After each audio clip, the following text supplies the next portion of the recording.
So how to do a knee down. You see on the map that we have a left corner and a right corner where I think I should be able to do a knee down. So when you're making the left knee down, your left foot should be something like this. So with the ball of your foot to a bit to the side. Your right foot should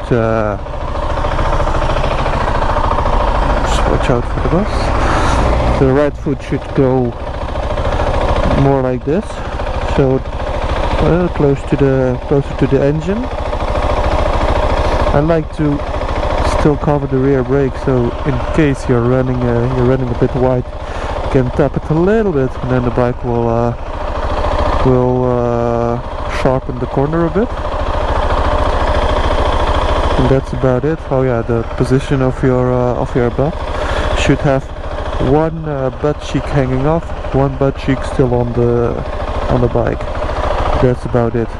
It's really not hard, but you need to practice it a little bit. So let's see. So my right foot here, left foot here, one butt cheek off. Up, touch the ground. Now we switch positions. Touch the ground. That's about it. It's not hard, but you need to know what you need to do.